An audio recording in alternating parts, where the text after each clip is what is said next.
তোমার কাছে তোমার বন্দার বিরুদ্ধে বিচার দিলাম, আমি হাত দিয়া অন্য মানুষকে অমুককে সে খুন করেছে, আমি হাত দিয়া সুদ গ্রহণ করেছে, আমি হাত দিয়া মানুষের উপর জুলুম অত্যাচার করেছে, পায়ে তার সাক্ষী দিবে, হাতের কথার উপরে পায়ে সাক্ষী দিবে।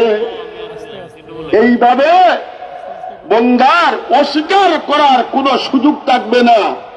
আল্লাহ জিজ্ঞাসা করবেন, সে কি তোমার কাছে 10,000 টাকা পায়?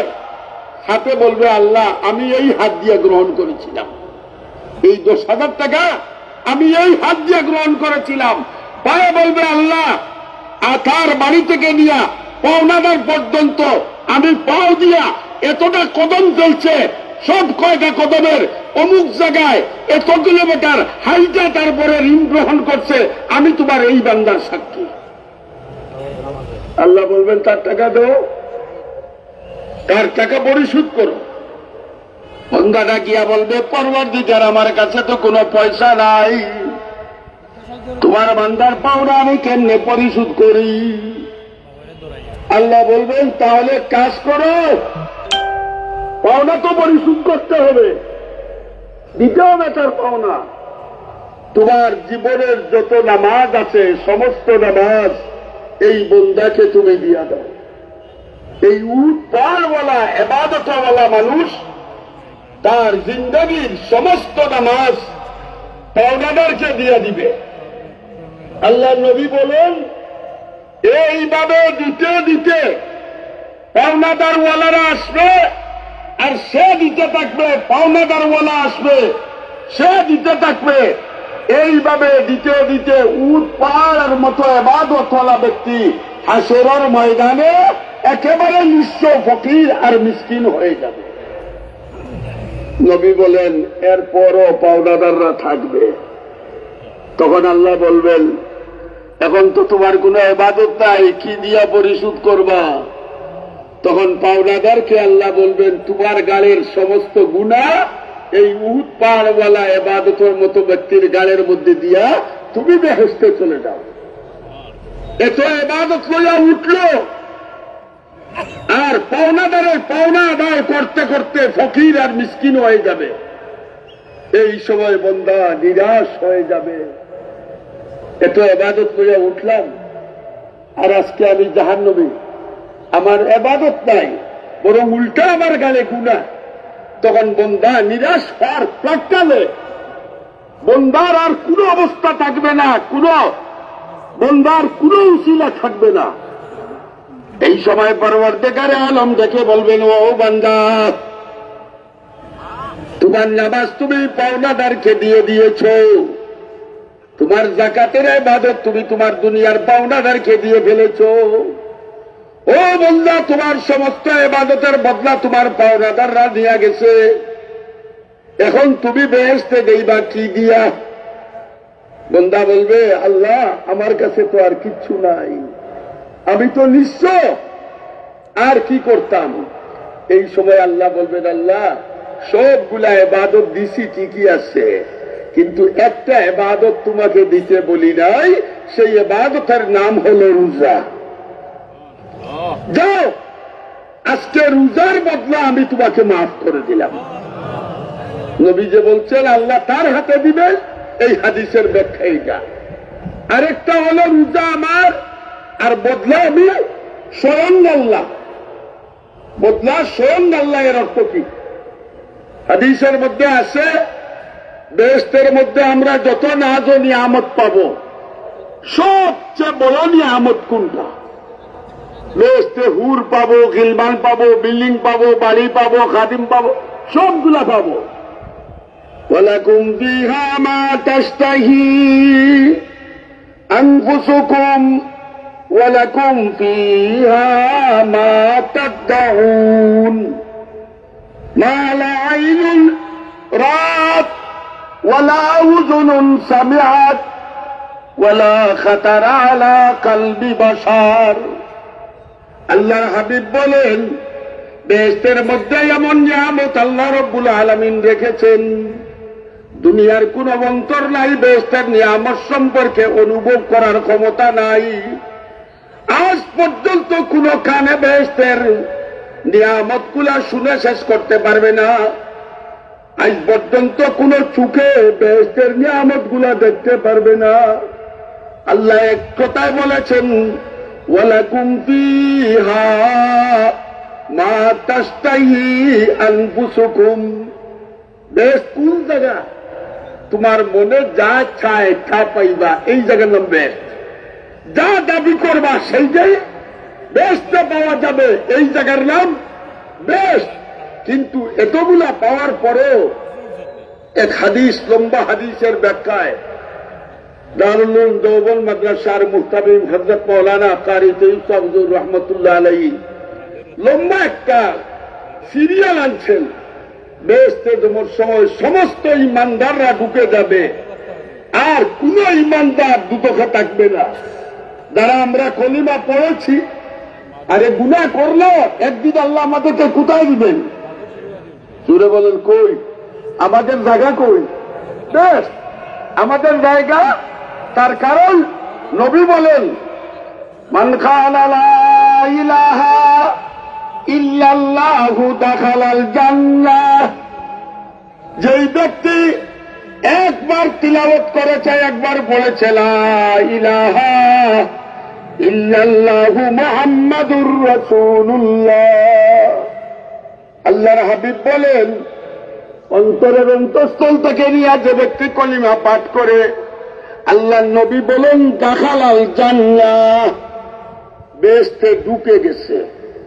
বেহেশতে ঢুকবে বলেন নাই, বেহেশতে ঢুকে গেছে।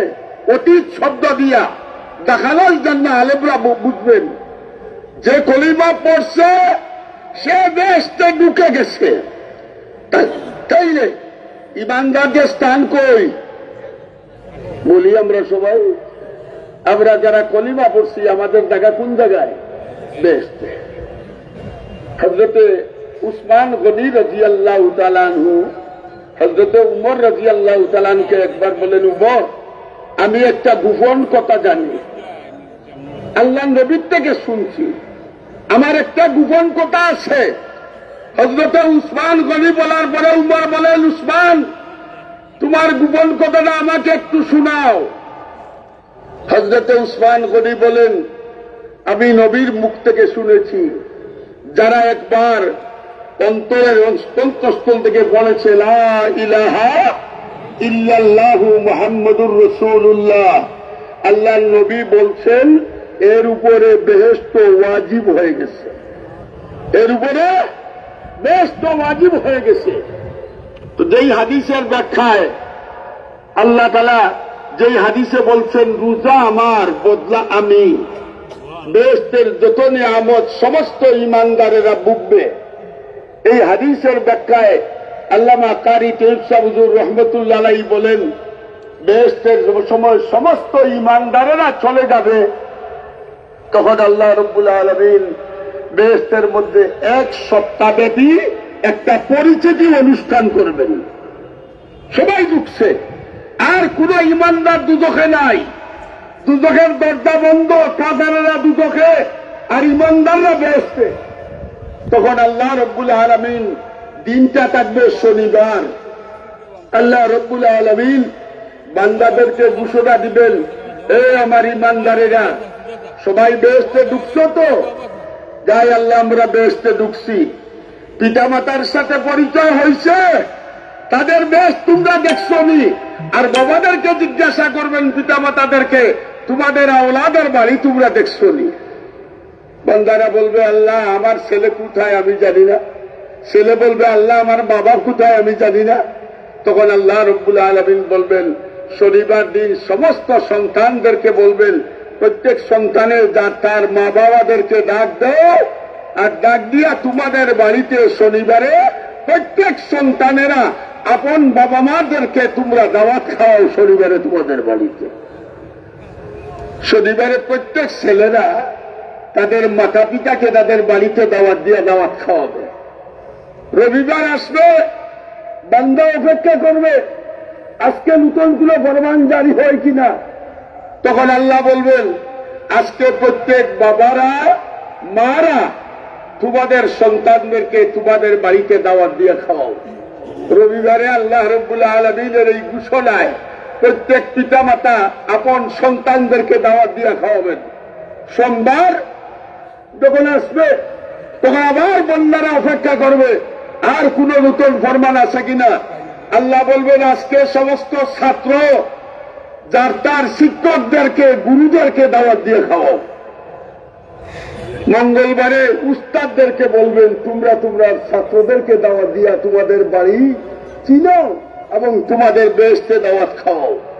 বুধবারে আল্লাহ বলবেন সমস্ত উম্মত 1,24,000 পয়গম্বরের উম্মতেরা প্রত্যেক উম্মত একত্রিত হয়ে আপন আপন নবীদেরকে দাওয়াত দিয়া খাওয়াও।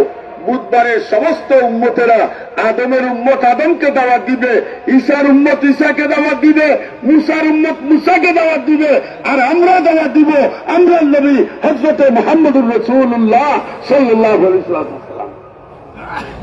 আমরা সবাই থাকবো মেজবান আর নবী একা থাকবেন মেহমান। বিকালে দেওয়ার সময় নবী বলবেন আগামীকালকে আমার বেহেশতে তোমাদের দাওয়াত। সমস্ত উম্মতরা নবীর বেহেশতে বৃহস্পতিবারে দাওয়াত খাবো। সবাই জুড়ে একবার কই সুবহানাল্লাহ, আবার আলহামদুলিল্লাহ কই। তাহলে একদিনের জন্য না হলে নবীর বেহেশতে আমরা কি খাবো বলেন না, কি খাবো? শুক্রবার দিন আসার পর বন্দা অপেক্ষা করবে আজকে নতুন কোন ফরমান আসছে এই প্রথম সপ্তাহ। তখন আল্লাহর পক্ষ থেকে আওয়াজ আসবে, এ বন্দারা তোমাদের মধ্যে গুরুত্বপূর্ণ পরিচিতি অনুষ্ঠান শেষ হয়েছে।